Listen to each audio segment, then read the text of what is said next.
Can you hear me now? Can folks online hear me now? Beautiful. Well, I will start that over. We are going to go ahead and get started. Thank you, everybody who has joined us online. We are Green Spaces. My name is Madison Rawlings. I'm the Director of Sustainability and Events here at Green Spaces.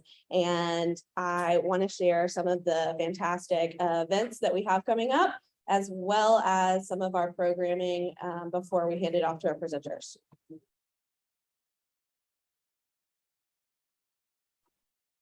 So Green Spaces is Chattanooga's sustainability nonprofit.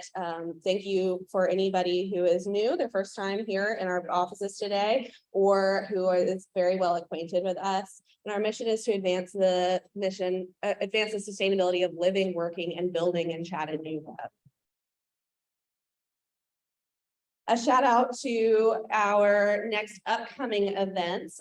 If you want to stay plugged in with Green Spaces, you can join us 2 weeks from now at the Gear Closet over near my waterways. We're having our monthly happy hour. It is free, open to the public. We would love for you to come out and join us. And you can register an RSVP through this QR code or hit our calendar on our website. Another one of our fantastic programs, one that is very close to my heart, is the Chattanooga Green Free, where students, elementary school, middle school, and high school design and build electric vehicles and race them. We hold this race twice annually, and the next upcoming race is October 28th and 29th. We'll be at the riverfront. I'm going to minimize this so you guys can actually see it. And we're in over 40 schools in Hamilton County. If you know somebody that's interested in participating in the Green Free, give me a shout. I'm your gal. And if you're interested in somebody that's wanting to sponsor the Green Free, come out, volunteer. We are definitely recruiting for that. So please give me a shout. Another one of our busy things on the calendar is the Drive Electric Tennessee Festival, October 1st. It will be over at the Bend, and we are supporting Drive Electric Scenic City. We will have one of our Green Free cars there. You can see in the back. Dovetails right into our programming and workforce development for the future of electrification in Chattanooga. Another one of our fantastic opportunities is our integrated community sustainability plan. In 2018 and 2019, Green Spaces, along with community members, stakeholders, and other organizations came together and said, hey, what are our sustainability goals for Chattanooga and what are we going to do moving forward? We are actively working towards the adoption of it or some version of it with the city, and can't wait to update you whenever more things happen. We are our Empower program, which teaches low and no cost ways that residents can improve their energy savings. And we have our Green Leader program. If you are seeking professional development, want to learn more about sustainability and why it's important, give me a shout and I can tell you more about it. It's open to students, young adults, professionals, anybody that wants to further their depth in sustainability knowledge. A Green Light program. Very exciting things happening with it. We're completely revamping it in the way that membership looks. It's moving towards an online format so that we can talk to, we can reach more businesses in the area. And that will change the way our member directory looks as well. Businesses will be able to earn badges on their sustainability journey. Can't wait to share more about that with you as we move into the new year. As always, thank you to our founding partners, Franklin and Compass, our top members, BMC, Berry and Hunt, Scenic City Solar, Newterra, Grace Grant Group, Modus Build, Rockridge, and Green Strategies. We can't do what we do without the support of all of our members. And thank you so much. Raise your hand if you are a Green Spaces member. A fair bit of you. Thank you. Thank you so much for your support. If you are not a member and want to learn how to become a member, how to support all of the fun, fantastic things that we are doing, get in touch with us. We would love to say how you can help out. Yeah. So without further ado, and so you guys don't have to listen to me too much longer, meet our presenters, Charlie Mix and Will Stewart. They're from UTC and have done a ton of work on this analysis, and I'm so excited to share this with you.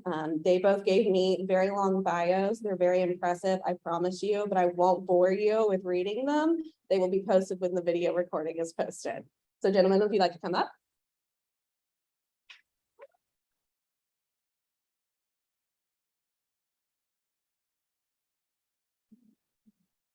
I need to grab this thing. Just Yep, sure. all right, thanks everybody. This is first presentation I've given in person since the pandemic, I believe. So exciting, a little nerve-wracking too, see if I remember how to speak in public. But yeah, definitely glad to be here. This will kind of be, we've been working on this project for, man, just under a year now. A ton of work kind of has gone into this. So really happy to kind of show you the results of it so far, kind of what we've been up to, and hopefully what we can do with these data. So mapping urban tree canopy for Chattanooga. So first, just some background. Will and I both work at the University of Tennessee at Chattanooga. I'm the GIS director, and oversee the IGT lab. And so with the IGT lab, what we're kind of all about is really just applying geography and GIS to help support research and education on campus, but then also work in the community with organizations like Green Space and City. And we really, we kind of strive to solve spatial problems by using students like Will. So we kind of find these problems, groups come to us with a problem and we find a student that can help. So the students getting to apply their skills learned in the classroom to a real world problem. And so it's all about kind of training the next generation of GIS professionals for Chattanooga. So always throw this quote in any GIS presentation. This is the first law of geography stated by Waldo Tobler. Everything's related to everything else, but near things are more related than distant things. This is really like the core of what we do in geography and GIS. We're studying where things are in the earth in relation to other things and why. So just kind of keep that in the back of your mind when we're talking about urban tree canopy and how it relates to Chattanooga. So what is GIS? Does anyone here not know what GIS is? All right, I can just skip all these slides then. No, all right. Yeah, so GIS, it's essentially a data science platform where, to kind of collect, store, process, analyze, and share spatial data. And, so the spatial data is kind of the thing that makes GIS unique, so it's made up of hardware, software, and people kind of bringing all this information from various different sources into one place to view it usually on a map. So we can kind of stack maps of different things on top of each other and then kind of understand patterns and relationships and create new data out of that existing data. I'm going to reshare the screen. The people online are seeing. All right, sorry, technical difficulties.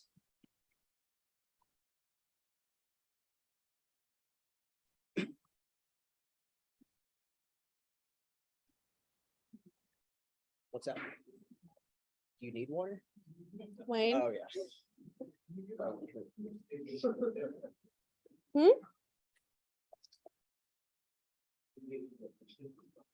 It's all just tree falling.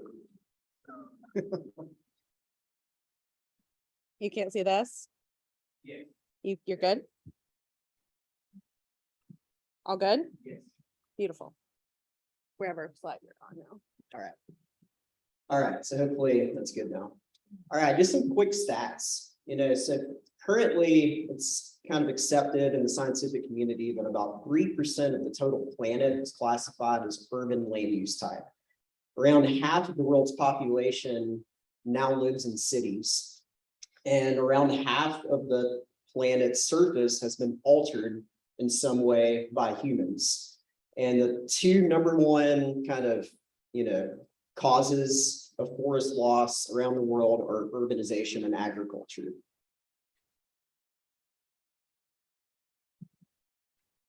So what does that mean for here? one of the things with GIS, we can kind of understand these temporal changes to land cover over time.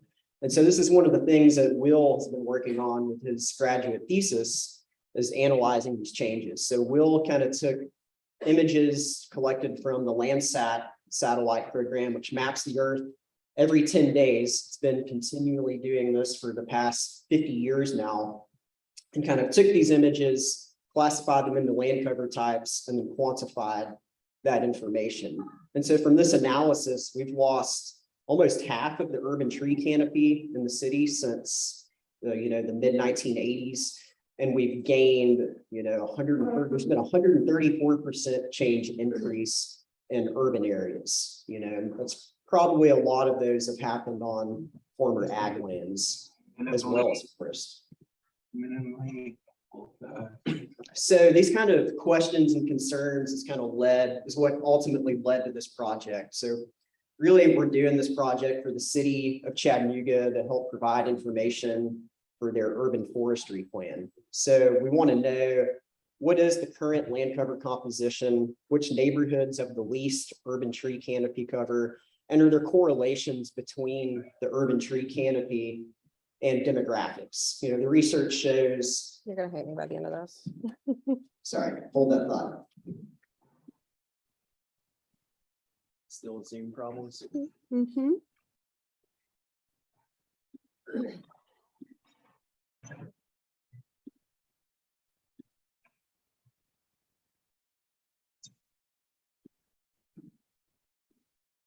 Wayne, is it moving?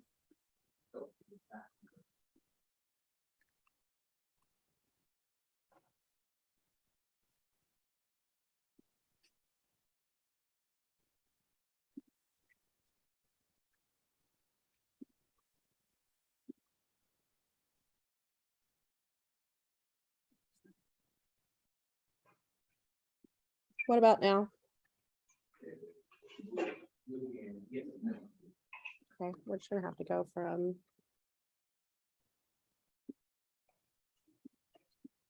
Present from here instead of the presenter mode, if that's okay. Yeah, It's okay. Sorry, guys. yeah, you're good.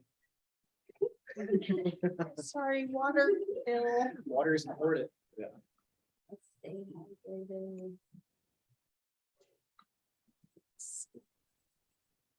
All right, so getting back into it. So there's a growing body of research that does show that richer neighborhoods tend to be greener than that of poor neighborhoods. So that's kind of something that we're interested in Chattanooga. It's not always the case, but for kind of city after city in the research and literature, that tends to be a pattern that's emerging. So.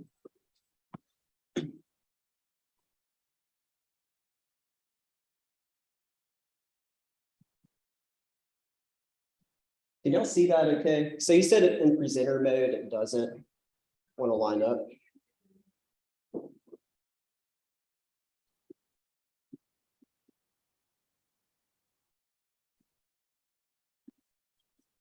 See that. There's some weird text artifacts that I couldn't get off this PowerPoint presentation. Spent too much time trying to get those off.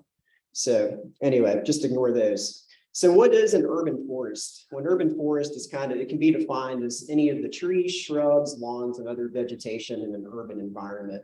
But kind of with this analysis, we were most interested in trees. So why urban forest? I mean, everybody loves trees, right? So, what kind of benefits do these forests provide to us? I mean, they give us shade, they buffer the effects of stormwater runoff, they help with air quality. They have been known to lower the prevalence of illness, like respiratory illnesses.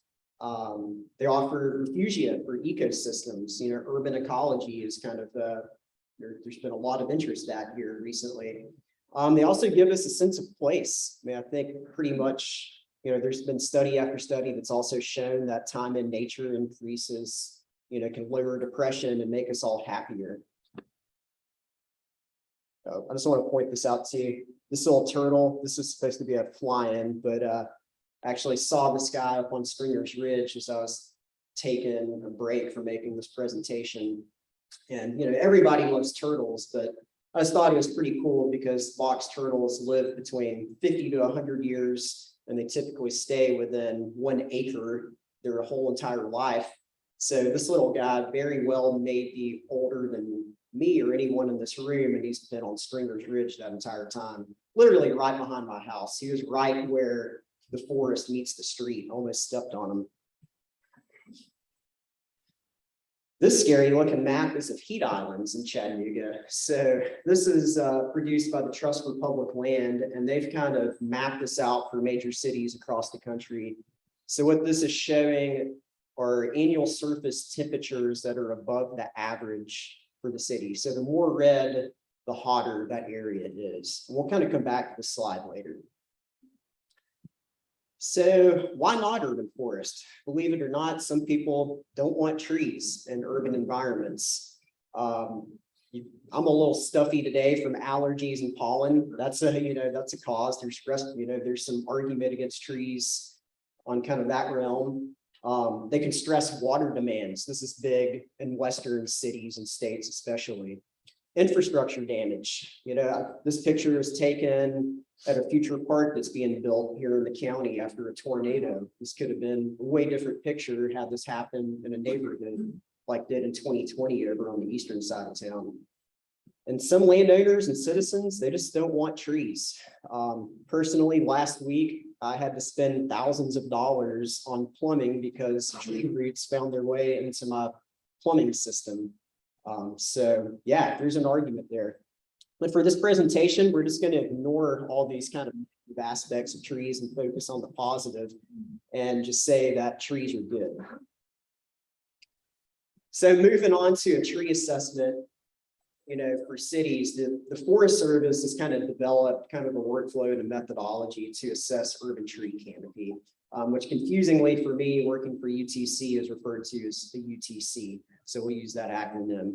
But basically it's planning. We have to set clear goals and strategies for our canopy. Then we have to assess. We kind of complete data and kind of go out, find data, collect it, understand it. Then we analyze that data, and then we implement these projects, and then we kind of monitor those goals and projects, and then basically start that process over again. So how do we go about actually measuring tree canopy? Well, there's several different ways. The old traditional approach is you just kind of go out into the field and you count trees. You can imagine this is very time consuming and costly and nearly impossible. So there's been other methods that have been developed over the years. Kind of the old school method is what we call the dot grid method, where you just take a picture of a forest, you kind of draw a grid over it, and then you just have an army of people putting a dot on every tree and then counting those dots and then kind of calculating percentages that way. Kind of speeding up into more recent times, we have LiDAR scans. So it's where you can fly an airplane or a helicopter or a drone, shoot a laser out over the landscape, and then we can measure trees, buildings, water, all the land cover types using these LiDAR scans. However, this technology is still really costly, so it's kind of hard to do that, to find the funds to do this frequently. Another kind of traditional approach that's kind of seeing some advances is what we've done in this project. So using what we call object detection and classification. It's where we take images usually collected from outer space. When we take these images, they're what we call multispectral imagery. So multispectral, that just means we're catching a broader spectrum of the light band than we can see with our human eye. So in these images, you have pixels. Each one of these pixels has a spectral characteristic to it. So we can isolate those pixels for trees because they're unique to the crown of a tree. Parking lots will have a unique spectral signature. Water will have its own, and so on and so on. And then we can kind of combine those different bands of information to see things that we can't with the human eye. So how do we get that information? This is what we refer to as remote sensing. As I've mentioned earlier, Landsat was launched by NASA 50 years ago. It's been mapping the Earth around every 10 days for 50 years. We have this treasure trove of data. But the resolution in Landsat has been 30 meters. So think a pixel on your phone, like the images are 30 by 30 meters. So from looking at a regional perspective, that's fine. But if we're interested in street level, parcel level, like Chattanooga is, it's hard to really get detailed information out of that. There's been just this huge explosion in the remote sensing sensors, especially in the private sector in the past years. And so we actually ended up partnering with this company called Planet, and they have a constellation of small satellites that map the Earth every single day at half-meter resolution. So think of half-meter, that's, that's smaller than the table you're sitting at. These are extremely detailed images, and they move these satellites on demand. And so we were able to work out an agreement with them through an academic site license, and we flew a satellite over Chattanooga over a 6-week period this time last year and collected thousands of images of the city. And this isn't, a swarm of aliens invading the planet. This is just a representation of these small satellites. These things are about 6 feet tall, but really cool. Never, when I was an undergrad student in geography, never thought I'd be able to essentially fly a satellite. I wasn't behind the controls, but I could tell them where to go, which is pretty cool. So of this data, this is kind of where Will has been spending most of his time in the past year, going through these images and turning it into land cover information products. So I'm going to turn it over to him and kind of let him talk about this work that he's been doing, which is super exciting. Yep. Thank you, guys. All right, so I've got a plan to have this in presentation mode. So let me just scoot this graphic out of the way and I'll move it back over. All right, it should be playing now.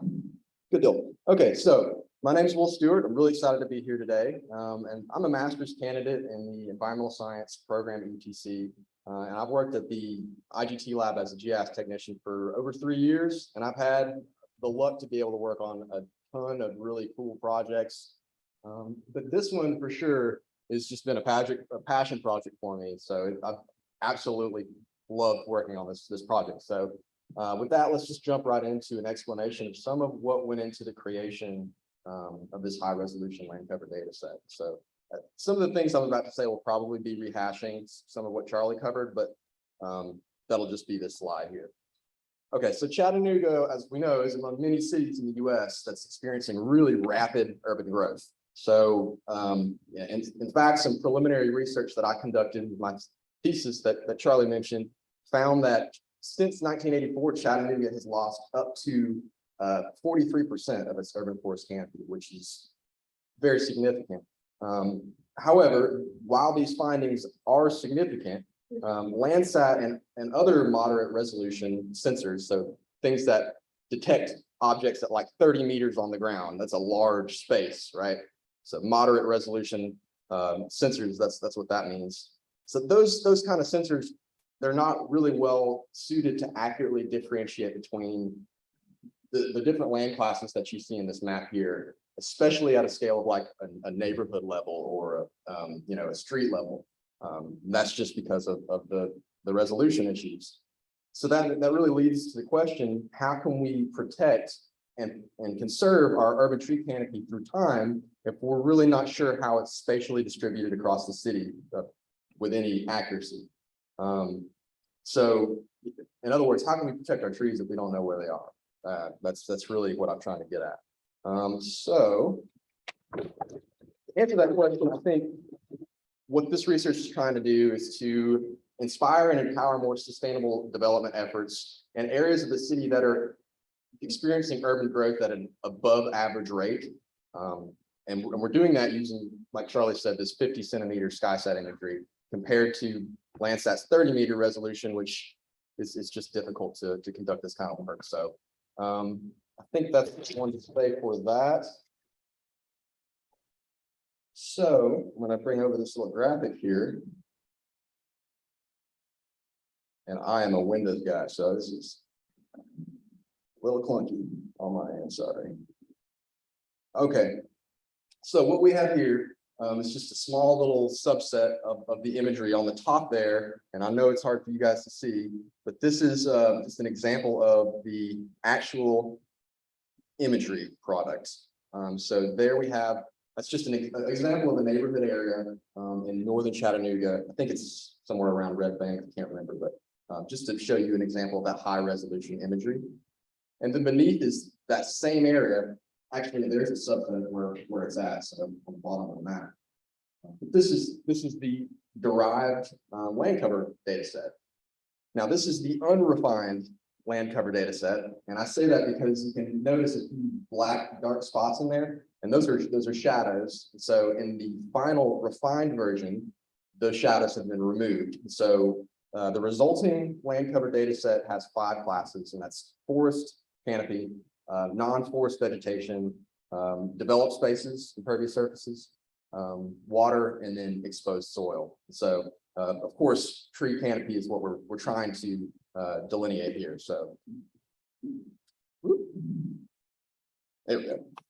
Okay, moving on.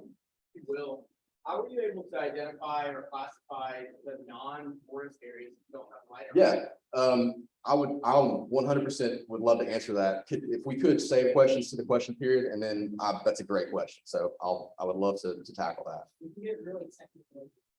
Yeah, that's probably one of the best questions that you could ask, I guess, because that's how do you do that? That's right. So, and I think through these next few slides, maybe that might help answer those questions. So, okay, so next, what I want to do is just really briefly go over a few methods used to classify imagery in general. So on the far left here, we see just a multispectral true color image. And so let's see here. Yeah, so in the center image, you're seeing the traditional method of classifying an image, which is called pixel-based classification. That's just like what it's referred to as. That method really starts by working across an image and classifying one pixel at a time individually. And so that's really how it works. So that the classifier will work its way across an image, classifying one pixel at a time. That's the traditional method. Now, object-based classification, on the other hand, first groups similar pixels together into clusters through a process known as segmentation. So if you have like pixels, their spectral properties are just how they look are similar. It's going to group those pixels into a cluster. And then the classifier works across those clusters and classifies those instead of an individual pixel. It also considers the properties of adjacent segments. So what results is a much smoother land cover map when compared to like a pixel-based process. And the reason is that you're developing a land cover map comprised of classified objects versus classified pixels. So you're essentially just getting a more smooth result. Okay, so because we were actually able to obtain that high resolution imagery, we were able to go with this object-based classification, which was great. Okay, so that just hopefully gives you just an idea of some of the methods, general methods used to classify imagery. So, like I said, the first part of object-based classification is segmenting the image. And so, as I said, that's just grouping together similar pixels or like pixels. So, to help to understand what's going on, we've got a SkySat image here at the top left. And so, the bands in this imagery have been adjusted such that vegetation looks red. And I know you're like, well, this isn't true color. I just did that so we could see that vegetation just a little easier in this image. So that's all that's going on there. And this is over the Confederate cemetery right behind UTC. Okay, so when you're going about trying to segment that original image right there, ideally, objects like trees, roads, and buildings will each be represented by a separate segment. And I mean, by segment, I mean like an outline around that object, literally like drawing a line around what would the tree canopy or a roof. And so in an ideal world, you're just going to have a single object represented by a single segment. However, unfortunately, it is very, very difficult to perfectly segment objects across an image.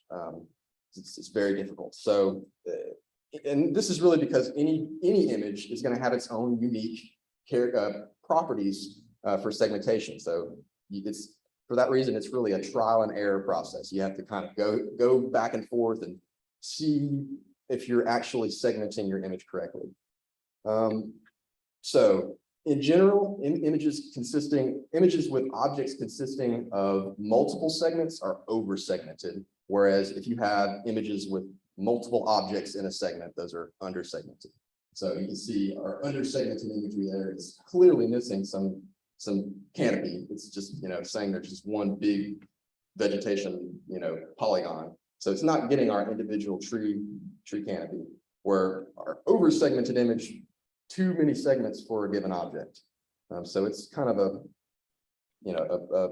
trial and error game. But generally, as a rule of thumb, you want to err on the side of over segmentation than under segmentation, so that you're not missing crucial data. So that's kind of the takeaway here. So you want to go try and over segment if you can. But again, we're really this step is trying to draw, automatically draw polygons around our objects in an image. All right, going on to the next step. So next, once you've created that segmented image, it's time to actually go and train the machine learning classifier, or the brains that's going to actually work across your image and create the land cover map that we're wanting. So you can do this, you can collect those training samples in a few ways. And here, these are some of those training samples visualized here. You can directly select one of those segments from that previous step that we just talked about as a training sample, or you can physically hand draw a polygon around an object inside of an image. And so I'm not really explaining to you guys what these training samples are, so I guess I could do that. The purpose of collecting training samples is to give that machine learning algorithm the information it needs to sort every segment in your image. It's giving it the information it physically needs to say, this segment is a tree, this segment is impervious, this segment is water, across the whole image. And so it uses a number of characteristics that's stored inside of these segmented polygons to actually make that decision. So yeah, so just looking at this little cutout here, we can see the grass specifically of Miller Park. And this is, yeah, if you're not familiar with this area, here we see Miller Park, and we've got this MLK right there. So the grass of Miller Park has been selected for a training sample for the non-forest vegetation, right? And that makes sense. It's not forest, but it is vegetation.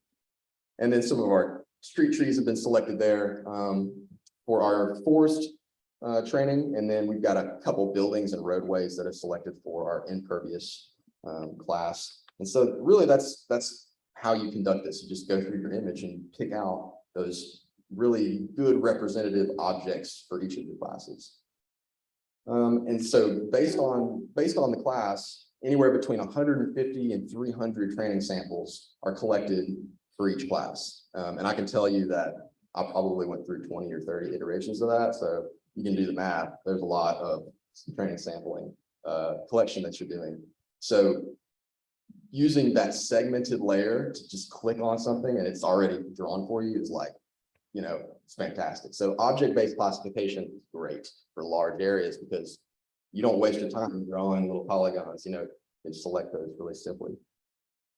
Okay, so that's just a little bit about training sample collection. And so now I think we can talk a little bit about our final results. So once you've physically collected your training samples, you're ready to go and classify your imagery. And so here's our final results. And also just giving you guys a few areas, familiar areas that you may recognize to kind of showcase that final land cover data set. So on the top there with those images, we again have our true color SkySat imagery over Coolidge Park and Veterans Cemetery. Yeah, absolutely. Absolutely.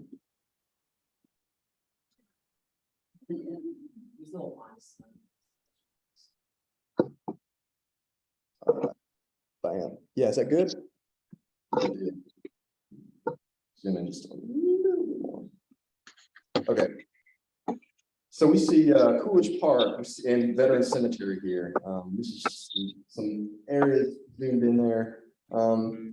So and of course, at the bottom, we have our high resolution land cover data. So an accurate assessment was conducted over this final resolution or final refined land cover data set and the unrefined data.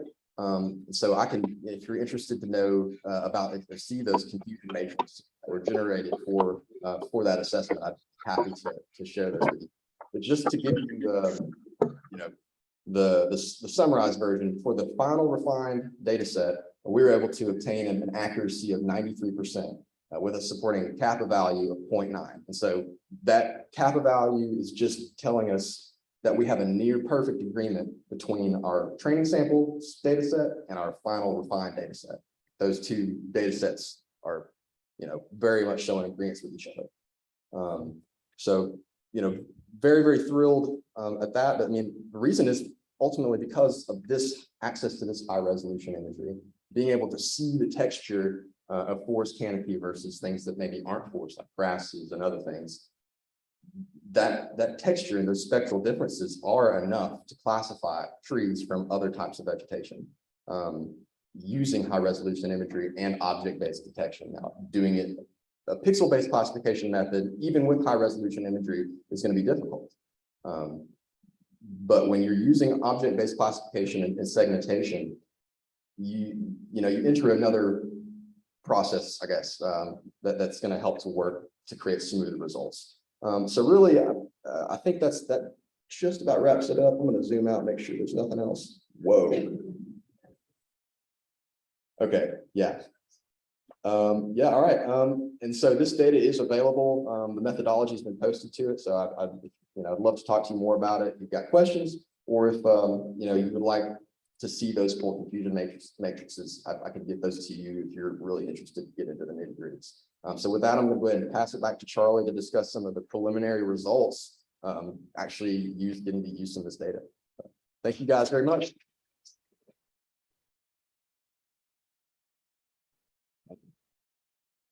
So Will, how long did that take you with the, did you say? Probably 2-3 months. Yeah, Will sees the world in pixels now after doing all of this. I just want to, really can't express how hard Will and how much of his time that Will's put into this project. It truly has been a passion project for him. And so I definitely want to go through and explain, why does this matter?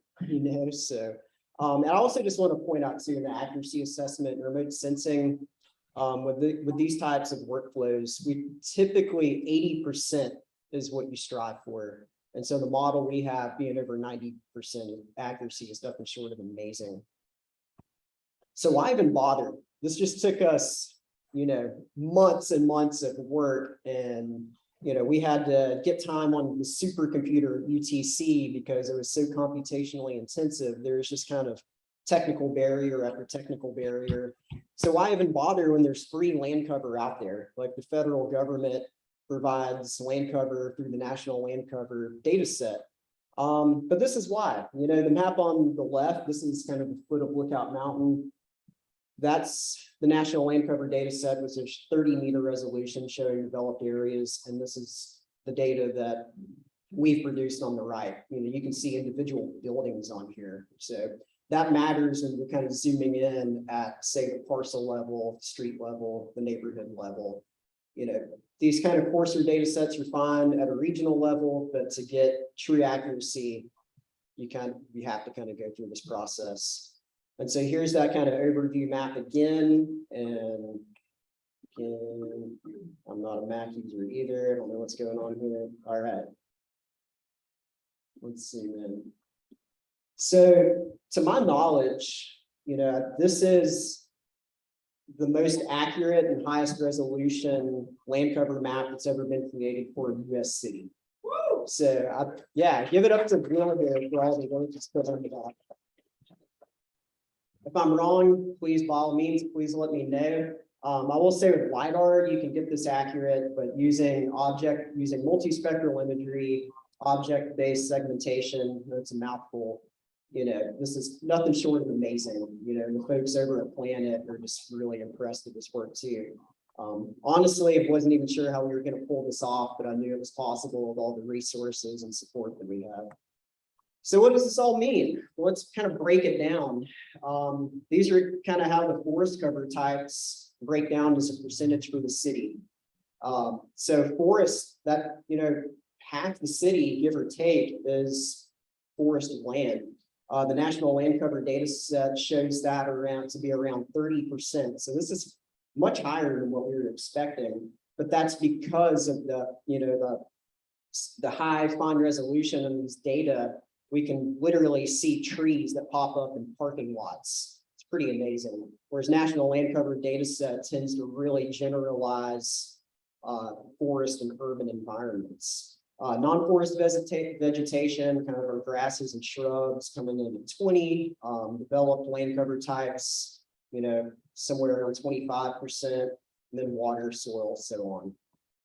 So I kind of took these data and then kind of did a neighborhood analysis. Now I kind of want to put a little underscore on neighborhoods.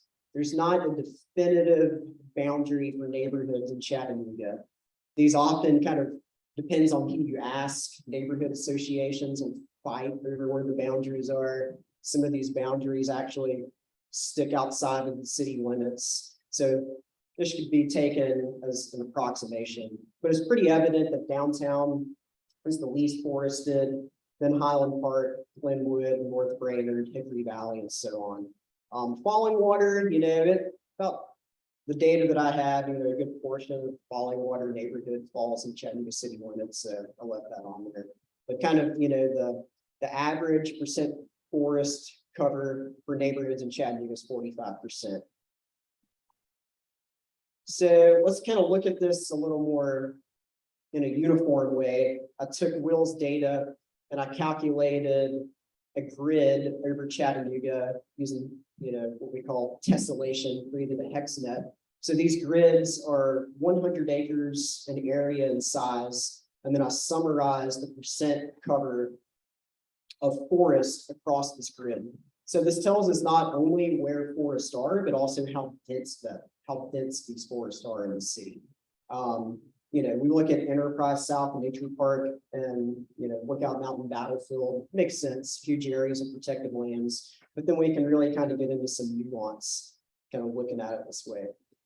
From a practical level, we using this to score parcels, right? So we can actually get that fine of a level and, look at sub-acre parcels within the city and get forest cover, land cover types, which is really interesting for analysis and just to know. Remember that heat island map? This kind of stuck out to me. We kind of compare heat islands to the percent canopy cover. They're pretty much an inverse of each other.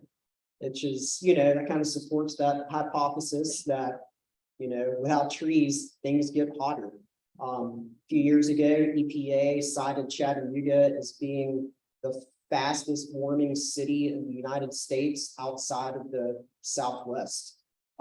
So yeah, I think tree kind of makes a good case to protect our existing tree canopy, if nothing else, just to keep neighborhoods cool. What about income? Income's a little tricky. Maybe there's some relationships between income, and the percent of canopy cover in a neighborhood. This is looking at the data from a census block group level, which kind of lines up, which is coming from the census data, this line up more at the neighborhood level. So yeah, maybe there's some correlation there, but it kind of varies across the landscape. So this is still kind of preliminary, but I ran some regression statistic analysis on these data. So we took these variables from demographics of the heat islands. We looked at population density, median income, educational attainment, you know, and then kind of, you know, some racial demographics as well as crime. So are there correlations between urban tree canopy and these variables? Maybe. So, you know, we look at the strongest correlations with these urban heat islands. So as forests go up, heat islands go down. But then these others are just kind of random. You know, we did find these correlations, you know, the more dense a neighborhood is, you know, the less forested it is. Income, there's a positive correlation there, but it's not really significant. So looking at the, I don't want to go into a full stats lesson here because I'm not a statistician, but really, you know, these, what are your adjusted R-squared value, the bigger that R value is, the stronger the correlation is essentially. You're explaining more, you know, there's a stronger relationship between those two. So yeah, this is kind of surprising because, you know, you look at the literature, this has been in the New York Times, National Geographic recently put an article about it, talking about, you know, richer neighborhoods are greener. But Chattanooga is a really green city, but this data showed half of the city is forested.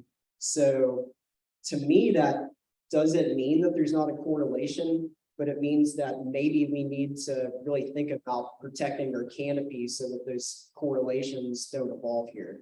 That's kind of my takeaway at it, you know, what this data means. But yeah, pretty interesting, no less. A lot of those cities, kind of like the New York Times article in particular, I'm thinking of, they're looking at this in California, you know, which is in the desert, right? Kind of makes more sense there. Overlaying income over forest, like percent forest, this is what we call a bivariate map. So this kind of shows the spatial patterns of two data sets together. These are kind of complex to read. Let me see if I can zoom in a little bit without blowing up PowerPoint. But basically, these white colors, so the lighter the color, the lower the median income and the lower the percent canopy for that census plot group. So look at downtown, you know, around Glen, you know, that kind of Glenwood, kind of west side of Missionary Ridge. The darker the green, the more trees and the wealthier that neighborhood is. So this is really kind of how we start applying this data, this land cover data, as we start overlaying it with other demographics to try to help start answering these questions. You know, how do neighborhoods and how does the city interact with the forest? So next steps, we're kind of finalizing everything right now.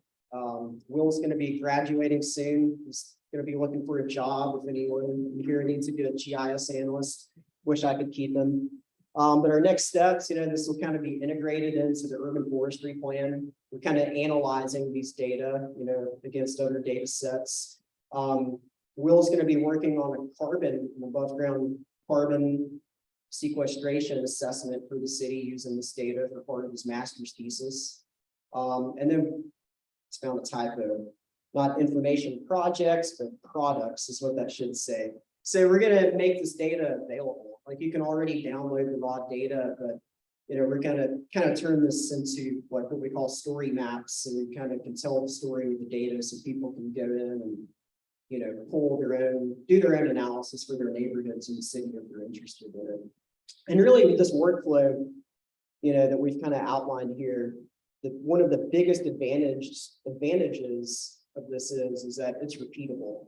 And that's really the value in this, is that, you know, my recommendation is this analysis should be done, if not yearly, probably every 3 to 5 years, so we can track, you know, changes across the landscape and then assess those goals after they're, you know, kind of determined.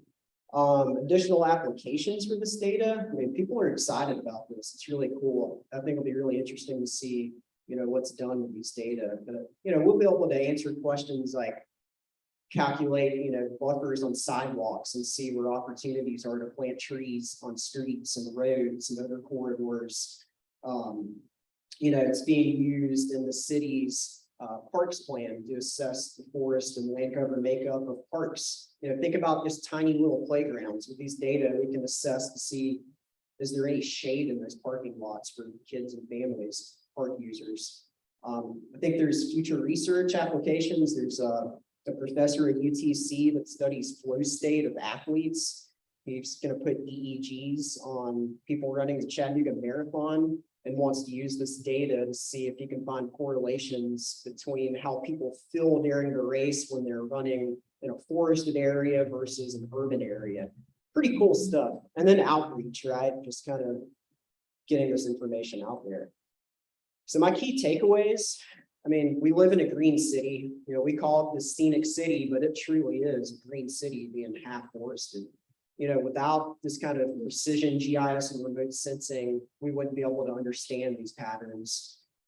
You know, and even though there's not these strong correlations that I expected between the urban tree canopy and income and these neighborhood demographics, they're still important because, I mean, trees can really enhance our sense of place and well-being and kind of that overall kind of characteristic of a neighborhood. We need to kind of run this again in the future, whether this is something that the lab does or that if it's done, you know, by another GIS shop, and we really want to track this over time for it to really mean anything. And then, yeah, and then finally, you know, the protection of the urban tree canopy, it really depends on stakeholder input. So it really comes down to what the citizens of Chattanooga and the neighborhoods want in terms of urban forests. And, you know, whatever those goals are, you know, we decide as a city that we want to keep our canopy at 50%. It's going to take some really special and unique partnerships, which I think Chattanooga is pretty famous for. We have a proven track record of that. So on that, I do want to turn this over real briefly to Pete Stewart. He is the city of Chattanooga's urban forester. And just, I think he may have a few words on kind of what this means for his work.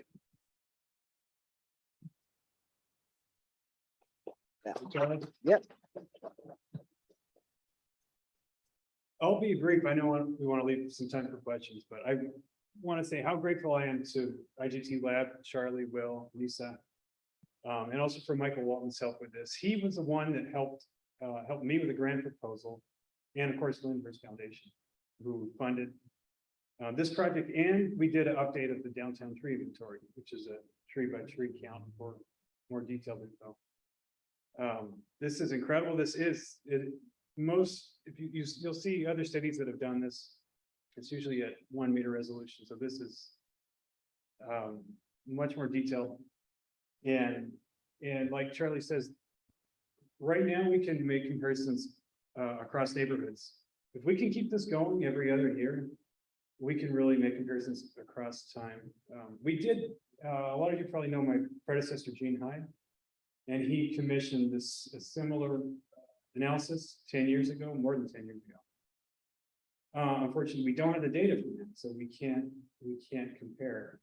We have the report, but we don't have the actual geographic data. But if we can keep this going, it can guide policy. We can even write ordinances around tree canopy at the parcel level. So there's just huge possibilities for it. I have a question. What's the national average for canopy tree cover in urban areas? Just to give people perspective of like how fortunate we are. We're definitely on the high end. It would be dependent on where in the country you are, but cities like Charlotte and Atlanta are known for preserving high tree canopy, and I believe they're also around 50%. So it's definitely on the high end. Yeah. So I'll pass the mic back for other questions. Awesome. Yeah, does anybody have any other questions? Oh my God, that was awful. A comment. Okay. When we say Chattanooga is a green city, I think it's clear from the mapping that the green is not where we live, work, and play in the urbanized areas so much. It's other places. And development is a big flipper of that. So it's my position that where we're urbanizing these areas is where additional tree canopy or preserved tree canopy could have the greatest impact for climate, etc. Just a comment. Yeah, no, definitely. Yeah, what I meant by green city too was, green is in, it's literally green. We do have a lot of trees. I mean, if you travel to cities out west or, cities in the northeast, you don't see canopy in your main street downtown area. So that's kind of what I meant. And that's what these data show is that, the mean, canopy cover for our neighborhoods is 45%, which is substantial. So yeah, I agree. That needs to be, or I personally think, that should be preserved. Really, as try to just stay as unbiased and neutral, as an analyst and a scientist on this stuff and just present the data. But that's where we're at. Yes, sir. Yeah. Two questions, actually. One, did it present an opportunity with this fantastic data that you just accumulated? Did it present an opportunity to see the trend? Kind of looking at that previous comment, where is our trending on that 50%? Is it going down? How do we learn from that trending? What we need to be focused on? I mean, obviously, like what we got, but are we trending down? So we need to help our game, so to speak. Second question.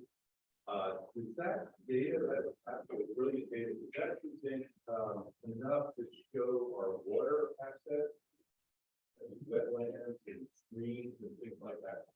You'll restate it. Yeah, so let me see if I can re-quote you correctly. The first question was, can we track trends over these data? And the second question was, can we identify water resources such as wetlands in these data? So number one, with this data set alone, no, we can't track trends. We'd have to come back and rerun this analysis again, say next year, or I don't, because this data is kind of tasked on a custom time scale, we can't just go back to the data vendor and say, hey, can we get that from 10 years ago? However, we can use other data sets for that, like Landsat, which is what Will did with this preliminary analysis. And kind of looking at these changes over a percentage, even though that data is much coarser, it's still, we can get a trend line from that. So our forests are going down. And kind of on that same theme, it's not just about, and that's really where the goal setting comes in. So using some, precision analysis, identifying, okay, which areas in the city are most important to protect canopy could be a good strategy. And then you kind of track those over time. On the topic of water, we're really just focused on these land cover types. At this resolution, Will can speak to this better than I can because he's been in the trench with it, but we'd have to spend more time collecting more training samples to identify things like wetlands. Water is tricky because its spectral characteristics can kind of become dispersed in the imagery. So it can be problematic when we're classifying it with machine learning. Rivers, lakes, streams, that sort of stuff. But when we're talking about wetlands, yeah, it gets complicated, but it's definitely doable. There's a lot of research being done on that. You have anything to add? Just to build off of it. So that was a great question. If you wanted to do an assessment like this for water, it might be best to do it when you have leaf off imagery, right? It's like taking your imagery when there's no leaves. But what we're trying to do is that the point is to figure out where our trees are. So we want those leaves on. And so if you think of a stream with the trees growing over a stream, and that was my, I was living in that world trying to digitize, stream lines. So you have so much, leaves and stuff hanging over water. It's really hard to get an idea of where that is. So with this data set, no, if any of you are going to use this data set, you might actually see in areas where there's streams of water that it almost looks like I've stamped like that tree canopy out because I physically did it because it's, to save time. I may have used other layers to stamp out where there's for sure not trees and water. So water posed an issue, like Trevor said. Thank you. Yeah. Yes, in the picture. One of the things, and I think I see a comment up there too about the same thing, but if the thing's tiny, we don't have enough money for getting our own study done. Is there any way to do that on other Chattanooga type stuff, or it's on water, maybe whatever, and city water? Yeah, no, I kind of had a feeling that was gonna come up. Can I pick? Yeah, this might be, yeah, go ahead. Well, this was a true city focus project. We talked with one county, right? I'm curious, a question for you, Will, or Charlie. Related question. The county collects, orthophotography every 2 years. Could that be replaced by true color high resolution imaging, dual purpose? Yeah, they're already spending money on that. You're saying using this. Right. Yeah, are they comparable, the resolution? Good question. So I actually don't know what kind of special resolution that is, so. I believe it's dark. I believe it's Oh, long. oh, if it's flown with an airplane, 100%. That will give us sufficient room to do this, for sure. Any kind of thing like that. So to your question, you know, when the satellite was tasked, we do the study area overlaps because they collected thousands of images over kind of what we call 6 tasking strips, which were rectangular, kind of oriented north to south. So we have the imagery for Red Bank and we have the training samples. It's just those areas you know, for these maps and for this analysis, the area was close to the city boundary because like cookie cutter, think about punching out like a Christmas tree, like a Christmas cookie. So we have the data and we could definitely run that for Red Bank. So it's absolutely something we could explore. You know, if there's any leftover funds on the project, I think we could look at running that analysis to have the data because I agree, it's important. Would that be, should a public official approach TC in order to acquire that information from Red Bank? Is that how that would be acquired? Could a private individual request that information? Yeah, well, there is a big time component because these are very time consuming. So I think we would kind of have to explore a funding source. I don't want to say yes or no, but typically the way that we handle these projects in the lab is that we work with an organization, whether it's a nonprofit, city, state, local, federal government, et cetera. So yeah, I mean, I think, yeah, we definitely can produce those data. And you know, that might be something I have to do before, while I still have them in the lab and for Red Bank, since we already have all the training samples. I can say that the unrefined data set was created, I believe across the entire extent of the imagery. I don't want to say for sure, but I know the training samples were collected across all that. So it would be a matter of just rerunning the analysis. So yeah, I don't want to say that because you know, when you start down that workflow, there's always issues and there's always things come up. So we process turns into a month process, but it's doable. Like product. Aaron, did you have a question? So kind of back to the original question, if you were to take out like Enterprise South, look out mountains, like huge forest areas, what does that do to the numbers? Because I mean, in reality, Enterprise South could be in the city or not in the city. It doesn't really change how the city you treat that in the city. So what does that do to the numbers? Oh yeah, it would drop it significantly. It doesn't change. I mean, that's why we look at it neighborhood by neighborhood. That's why we look at it as a percent over the grid. And yeah, you know, we consider that, but those parks are super important for the overall forest canopy, for air quality, for having places for us to go. So I've kept them in, and they're not guaranteed either. You know, like just a few years ago, we had wildfires. So it's not just a matter of, okay, we have forests, but it's a matter of how are those forests being taken care of. So I think they're an important part in the overall, you know, measurement. So I can piggyback off of that. I think one of the final maps that was produced was like a white map with green, urban forest canopy. Thank you. So that map is, I guess a better way to say this is that those parts that you're mentioning are connected to all the other canopy in Chattanooga. So that's that's a part of the habitat connectivity of the urban canopy of Chattanooga. So while those are larger areas that may be not representative of the city, they're connected like adjacent to the canopy. And so they are a part of that habitat connectivity. The map right here that you put in the background, if you're interested in looking at that color scale from light green to dark green indicates that habitat connectivity. You can see in those larger areas, darker green because we have greater connectivity. So I think, yeah, that. But it's like an overall look at how we preserve. And also on a neighborhood street by street level, right, having a giant reserve forest like Enterprise doesn't really affect your street. I guess it's just like two different ways of looking at that information. For sure. For those online, the question was, how do the large scale parks like Enterprise and Lookout Mountain affects the way that we look at this analysis? One of the other questions online was, will you present the carbon assessment methodology and results in a future lunch and learn? Would love to.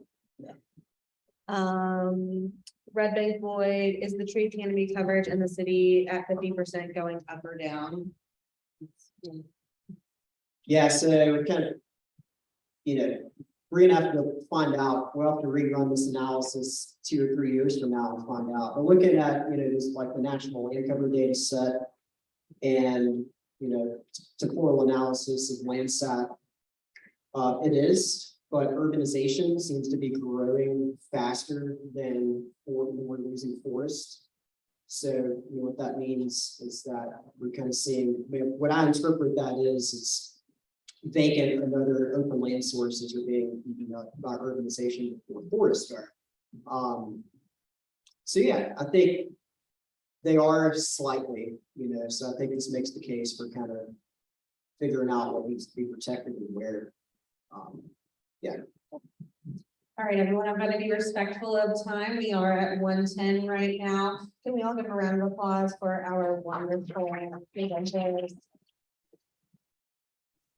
Thank you for bearing with us through the technical difficulties today. I will try and make this slide deck available to everyone that have registered for today's luncheon, as well as the recording of this will be posted on our website.